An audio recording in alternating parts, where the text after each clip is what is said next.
我是小魚毛毛，住在海葵的觸手之間。雖然我和海葵是兩種不同的海葵生物，但是我們成為互相幫助的最佳拍檔。我的身體是橙紅色的，頭部、身體和尾巴都有白色的橫紋，顏色鮮豔好看，因此很容易吸引其他大魚來吃我。為了躲避這些可怕的捕食者，我只好在海葵的觸手之間穿梭游動。海葵是肉食性動物，會利用觸手刺傷獵物和放出毒素。捕食者害怕海葵的毒素，自然不敢靠近。為什麼我不怕海葵的觸手？因為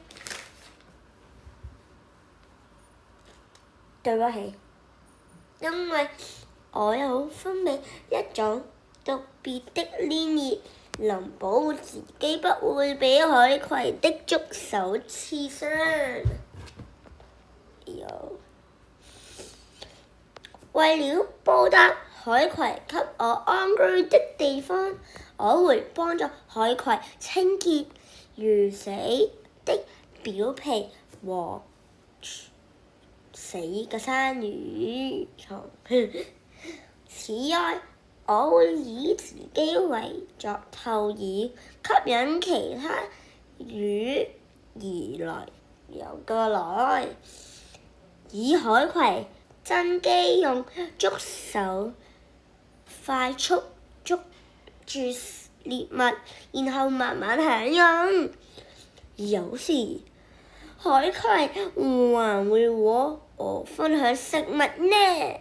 我們生活在一起，互相幫助，一以共有，這就是大自然中互利共生的關係。海葵保護我，給我這一家，我會幫海葵清潔身體，並幫助它獲得食物。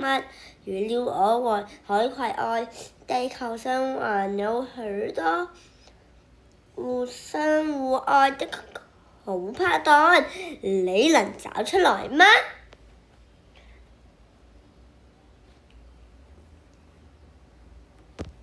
最佳拍檔賴文清。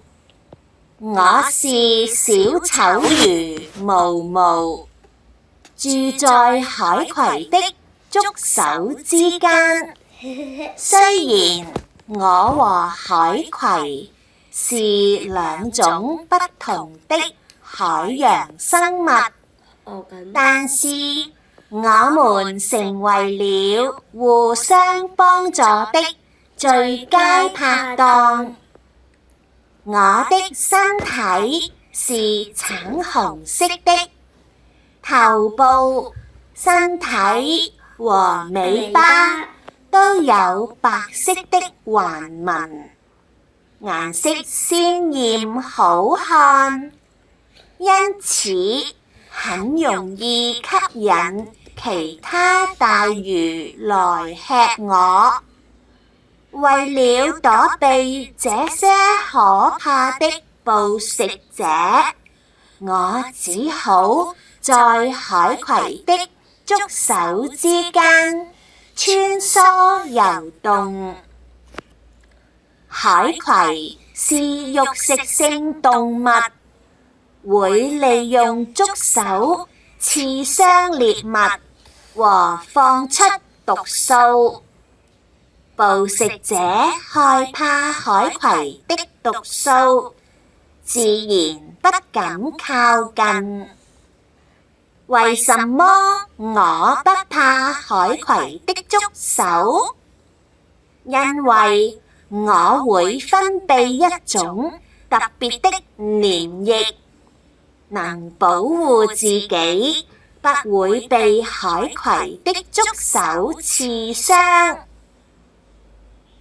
為了報答海葵給我安居的地方，